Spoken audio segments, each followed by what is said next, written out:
Salmo 24:1, amén. Y ya que lo tengan, nos ponemos sobre nuestros pies, con reverencia a la palabra de Dios. Vamos a leer todos juntos este versículo. Y posteriormente nos ponemos en las manos de Dios, amén. Es muy chiquitito, pero tiene mucho mensaje, amén. Salmo 24. En el nombre del Padre, del Hijo y del Espíritu Santo. Amén, amén. De Jehová es la tierra y su plenitud, el mundo y los que en él habitan. Vamos a orar, hermanitos. Bendito Dios que estás en los cielos, santificado sea tu precioso nombre. Gracias, amado Señor, por tu amor, por tu misericordia, por la oportunidad de estar aquí en tu casa, Señor Jesús. Muchas gracias. Te pido que seas tú, Padre bendito, quien tomes este lugar. Háblanos a través de tu palabra, bendito Dios. Que el día de hoy podamos salir con una mente diferente, una mente renovada, bendito Dios. Una mente, Señor Jesús, más parecida a la tuya.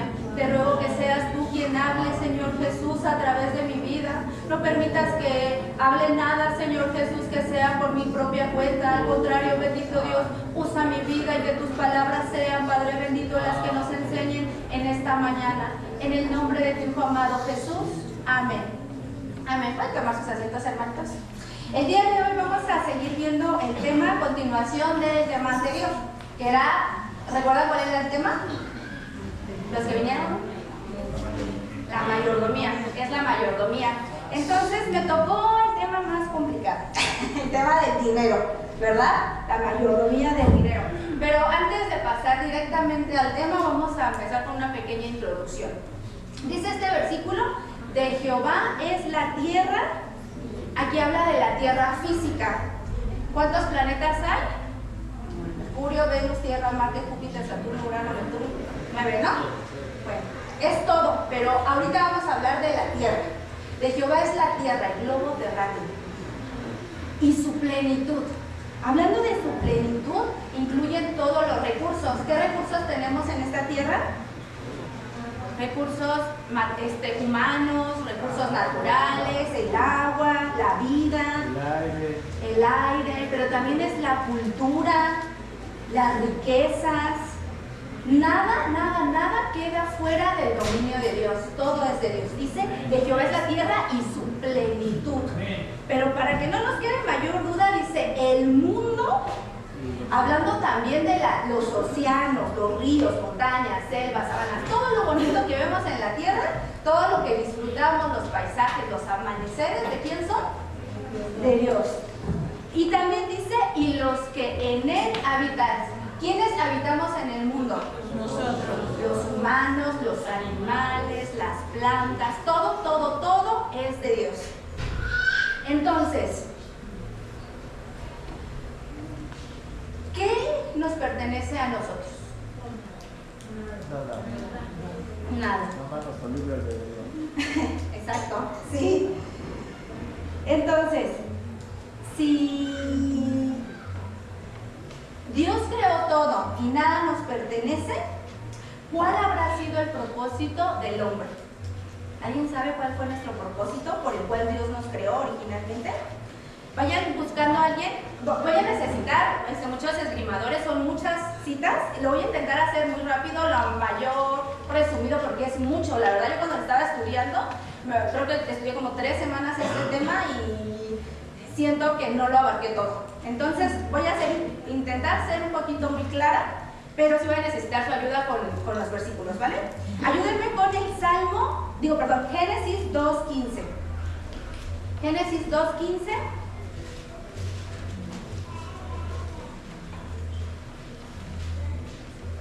Quien lo tenga lo lee. Tomó pues Jehová Dios al hombre y lo puso en el huerto de Edén para que lo labrase y lo guardase. Amén. Dice que tomó al hombre y lo puso en el Edén para 2 funciones, para que lo trabajara y lo guardara.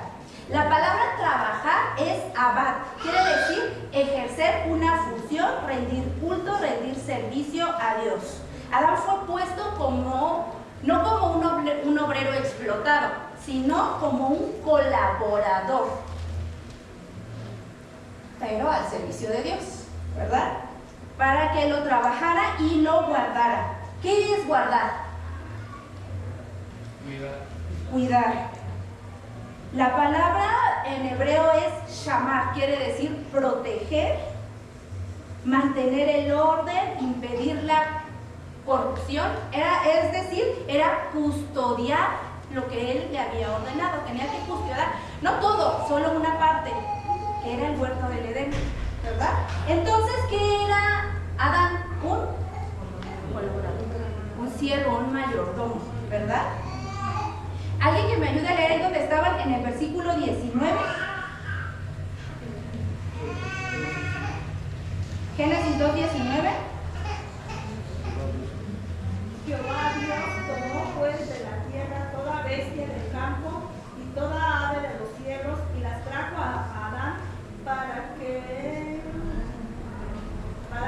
viese cómo las había de llamar, y todo lo que Adán llamó a los animales vivientes, ese es su nombre. Ese es su nombre. Dice que su función era ponerle el nombre, nombrar. La palabra en ese verbo es cara, pero no solamente era nombrar, era revelar la función del animal.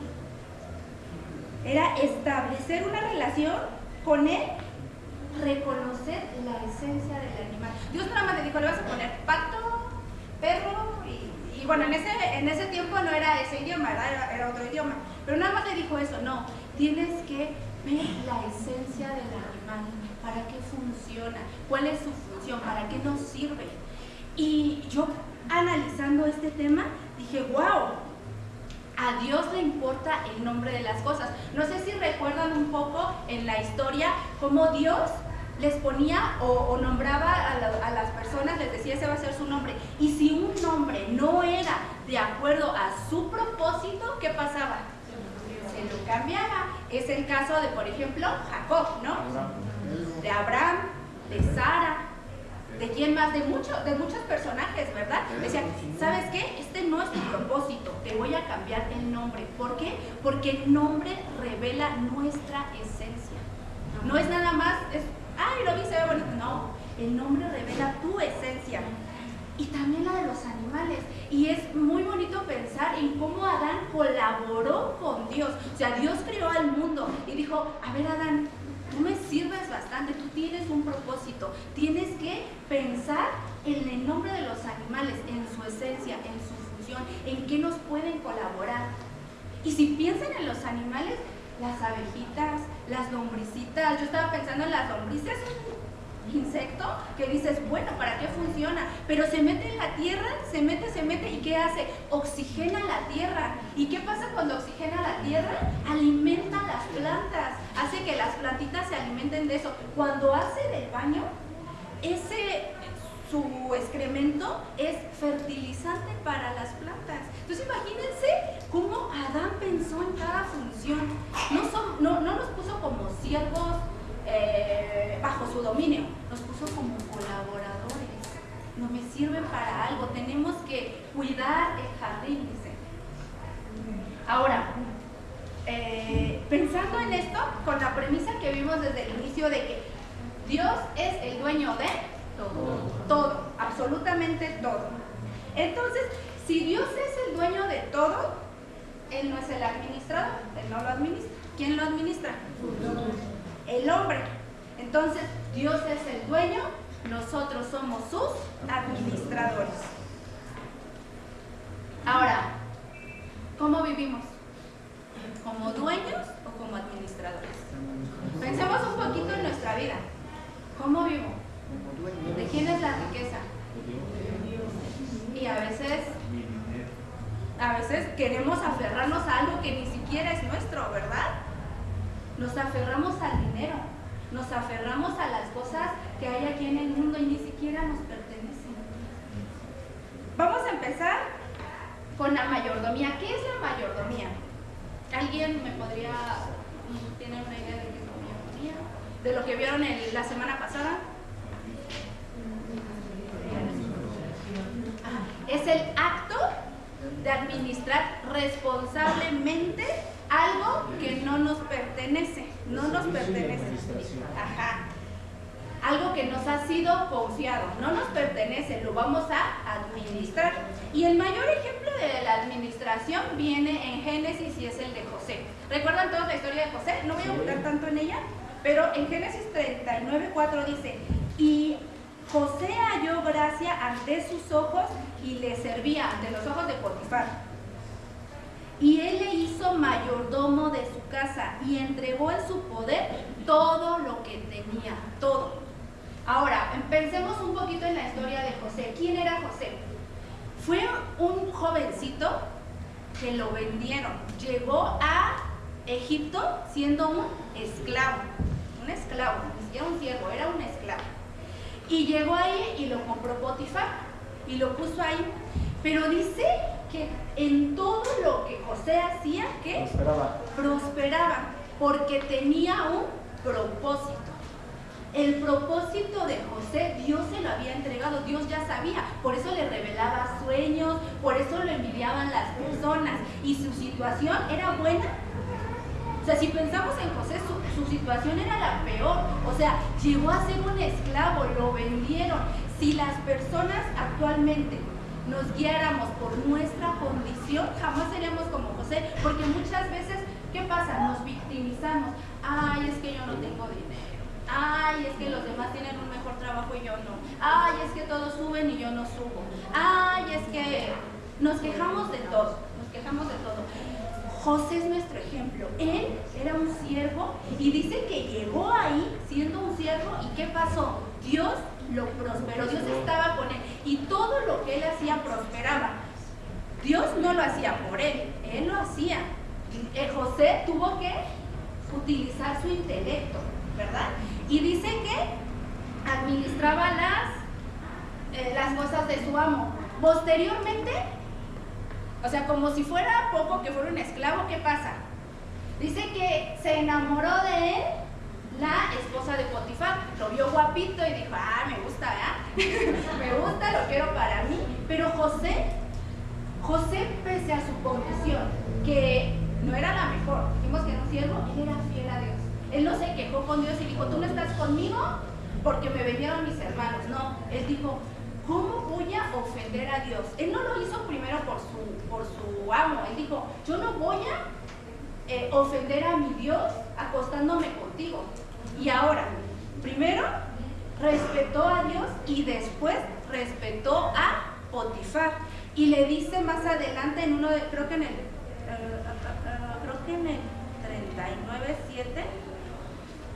sí, como en el 39:7 y 8,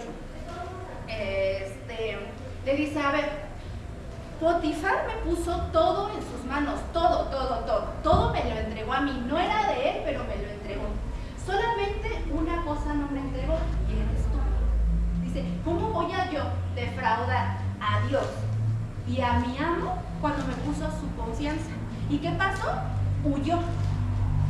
Y entonces la señorita se sintió la ofendida y dijo: ay, no, voy a decir todo lo contrario. Y le hizo una difamación. ¿Y qué pasó con José? Lo metieron a la cárcel, ¿verdad? Entonces ya estaba en una peor, era un esclavo y en la cárcel. ¿Y qué pasó cuando estaba en la cárcel? Fue el administrador también de los presos. Y dice que Jehová estaba con él y prosperaba. O sea, vean la magnitud de José. Y ya después que lo prosperó, unas personas tuvieron un sueño, ¿no? Llegó el copero y el panadero. El copero dice: no vi no recuerdo muy bien el sueño, pero la interpretación de su sueño, José le dijo: ¿sabes qué? Tú vas a ser restablecido y vas a regresar a Ese fue el copero. Ese fue el copero, ajá. Tú vas a ser restablecido y vas a llegar y recuperar tu puesto.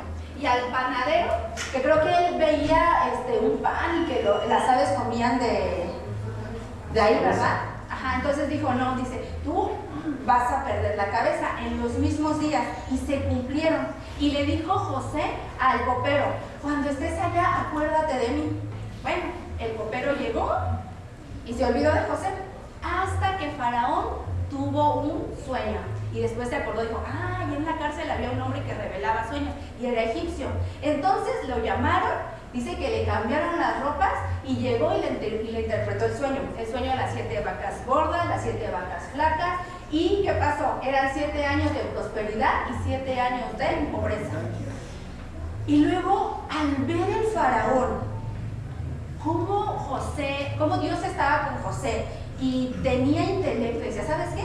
Tú vas a ser el que te vas a encargar de las riquezas.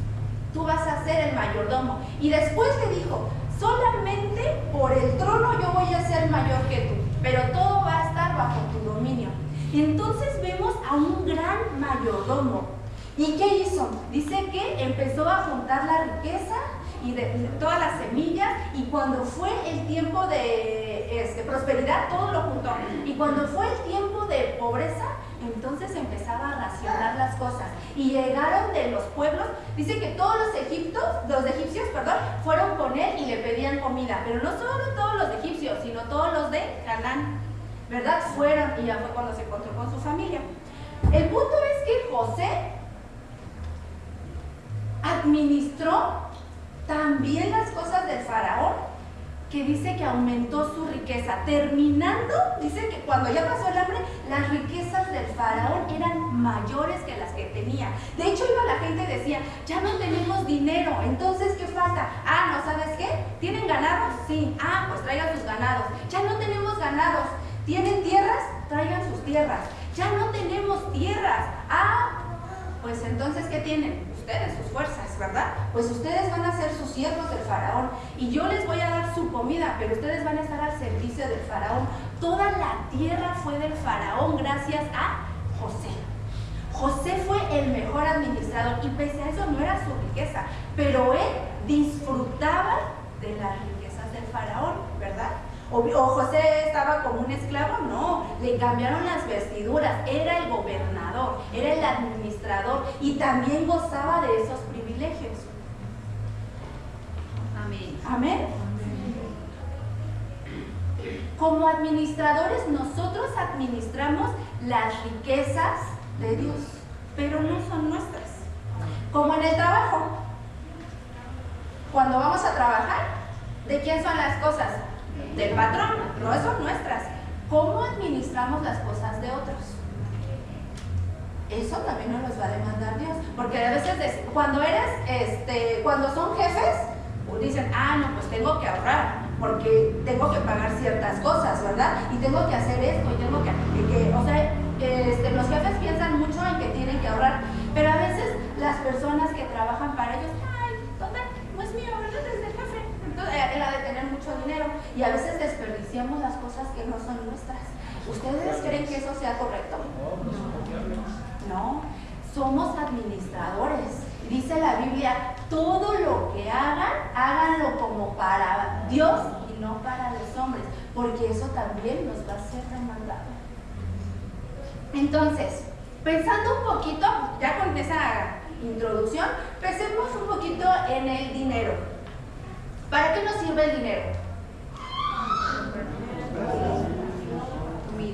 Comida, para vestir, para pagar deudas.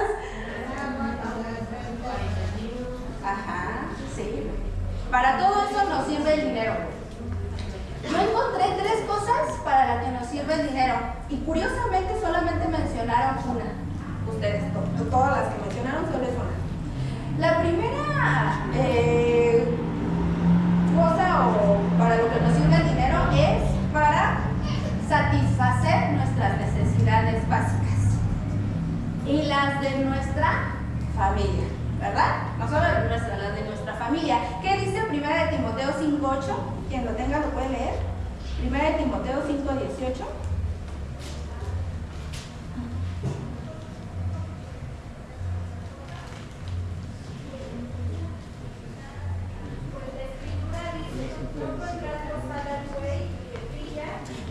Primera de Timoteo 5:8.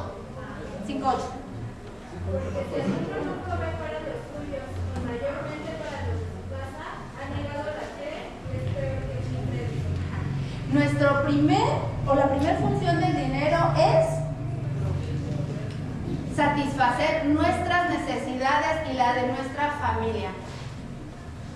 Quien trabaje, si la mujer trabaja o el hombre trabaja, ahora Dios constituyó papeles, ¿verdad?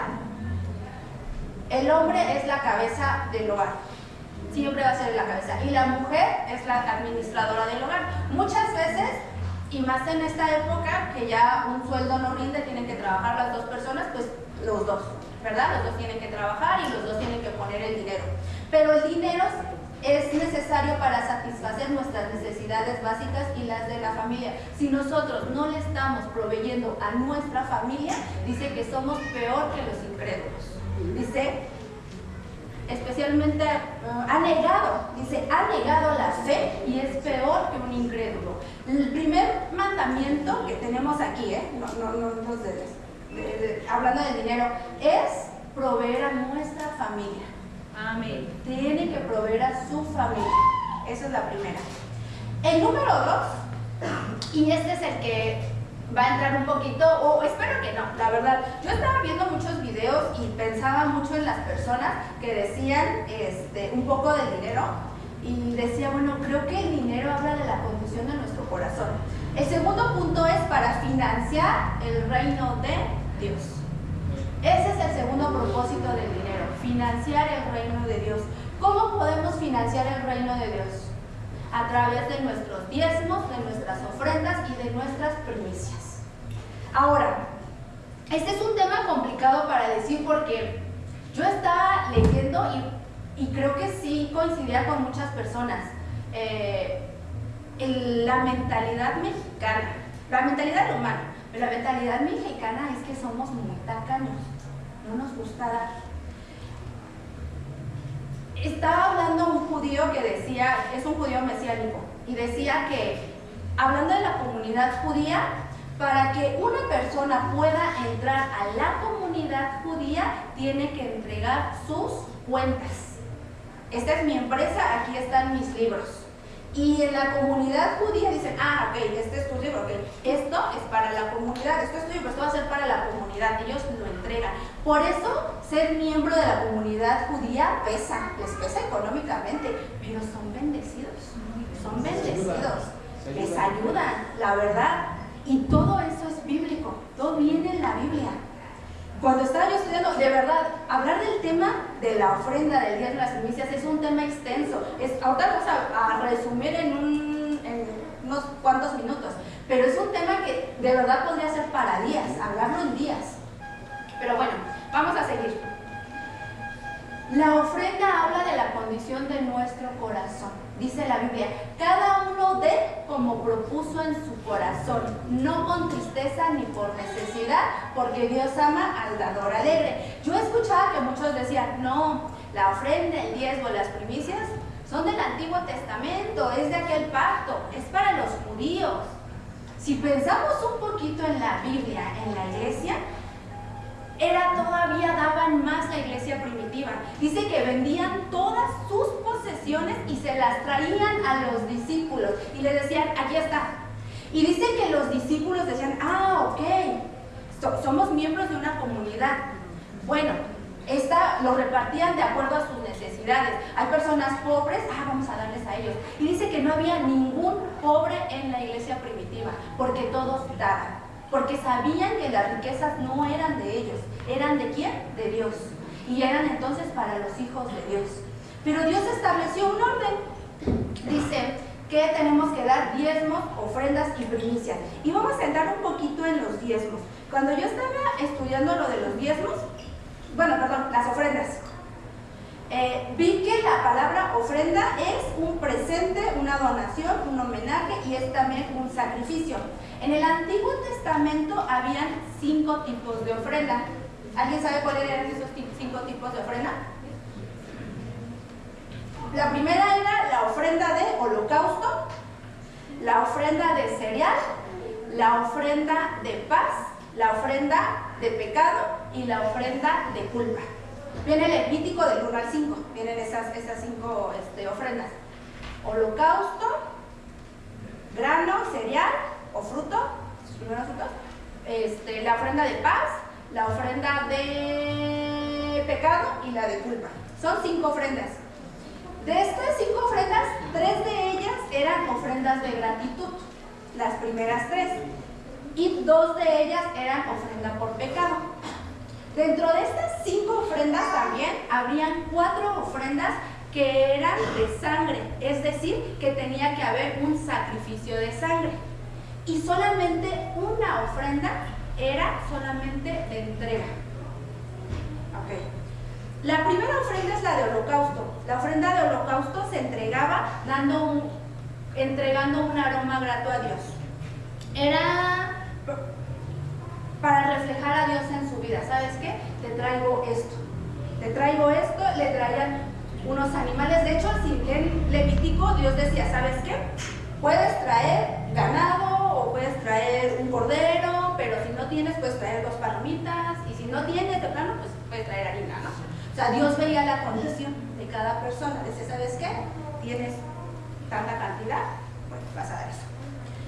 La ofrenda de cereal o de fruto o de grano, esta ofrenda me llamó bastante la atención porque esta ofrenda se entregaba buscando la buena voluntad de un ser superior, es decir, de Dios. Se entregaba para recibir algo. Yo te doy esto porque quiero tu favor. Esa es la ofrenda de cereal. Y es la única ofrenda que no había derramamiento de sangre. Solamente podían entregar harina, tortas, granos y sus primeros frutos. La ofrenda de paz era porque querían entregarle a Dios su vida. Se entregaban ellos, decían, ¿sabes qué? Te entrego esto, quiero estar en paz contigo. Y ahí también había derramamiento de sangre, ¿verdad? Y era también como una acción de gracias por su salvación. Esa era la ofrenda de paz. Me has salvado, te la entrego. La ofrenda del pecado era cuando pecaban sin querer. Era por error, erraban. Se me chispoteó, no sabía, pero ya después sabes, entonces ya pasaba a la siguiente. Era por un error y la entregaban para reconciliarse con Dios. Y la última es la ofrenda de culpa. Era cuando ya pecaban y ya sabían. Entonces, ¿sabes qué? Allí te traigo mi ofrenda porque ya tengo la culpa, ¿verdad? Pero no solamente cuando pecaban contra Dios, sino contra uno de sus hermanos. Y en esta ofrenda tenía que haber, y también cuando tomaban lo que no les correspondía, cuando tomaban de las cosas de Dios, de los diezmos, de las ofrendas, cuando tomaban ese dinero también tenían que ofrecer una ofrenda por culpa. Pero dependiendo de la ofrenda era si podías recibir o sea, entregabas eso o ya te merecías un castigo. Pero en esta ofrenda ya tenías que dar una compensación.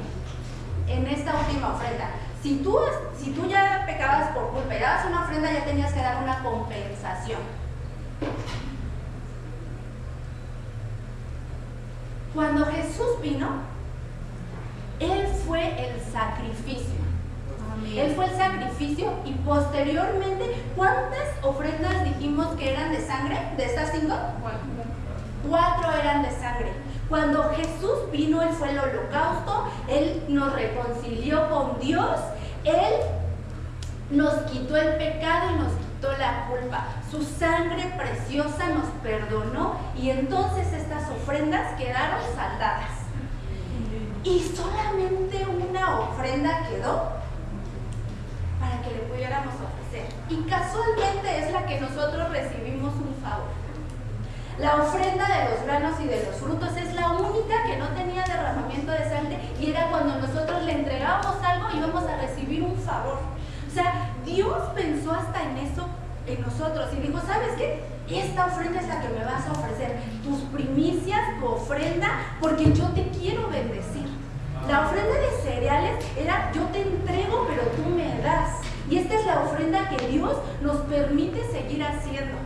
Pero esta ofrenda tiene forzosamente que llevar 3 características. Y esto viene en Levítico. Todo esto viene en Levítico, se los estoy resumiendo bastante. para que no nos aburra tanto, porque luego hablar un poquito de la ley es mucha historia y pues, la verdad a veces no, ¿verdad? Pero esta tenía que tener forzosamente 3 cosas que se le añadían. Viene en Levítico 2, 1. A ver, alguien que me ayude a leer Levítico 2, 1. Cuando alguna persona prefiere ocasión a Jehová, su ofrenda será flor de harina, sobre la cual echará aceite y pondrá sobre ellos incienso. El 4, Nena. Cuando prefiere su ofrenda cocida en horno, será de tortas de flor de harina, sin levadura, amasadas con aceite, y hojaldres sin levadura, untadas con aceite. El 7. Si ofreciere su ofrenda cocida en cazuela, se hará de flor de harina con aceite. El 15. Y pondrá sobre ella aceite y pondrá sobre ella incienso, es ofrenda. ¿Qué se le añadía? Aceite, ¿verdad? Ahí, Nena, ahí mismo, el 13. Y sazonarás con sal toda ofrenda que presentes, y no harás que falte jamás de tu ofrenda la sal del pacto de tu Dios. En toda ofrenda tuya ofrecerás sal. Sal, aceite y sal. Y luego, por último, de nuevo lees el 1 y el 15. Y cuando alguna persona prefiere ocasión a Jehová, su ofrenda será flor de harina, sobre la cual echará aceite y pondrá sobre ella incienso. Y pondrá sobre ella aceite y pondrá sobre ella incienso, es ofrenda. Ok, entonces es aceite, sal e incienso. Todas estas ofrendas tenían que tener aceite, sal e incienso. Cuando nosotros le traemos una ofrenda a Dios, tienen que tener aceite, sal e incienso. ¿Qué es el aceite? El Espíritu Santo. Esta ofrenda era para dar frutos. Nosotros no nada más podemos venir y traer nuestras ofrendas y decir, ¿sabes qué? Doy mi ofrenda, porque eso también lo hacen los gentiles, es muy fácil, en todas las iglesias dan ofrenda. Tienen que tener el Espíritu Santo y dar frutos, los frutos del Espíritu Santo. No nada más es dar dinero, porque dar dinero es muy fácil y es muy sencillo. Y creo que es lo más fácil, ¿no? Si yo peco, doy dinero, ¡ay, ya! No, tenemos que tener el Espíritu Santo también. Sí. Número 2, la sal. ¿Qué es la sal? La sal es el pacto, es el poder purificador de Dios.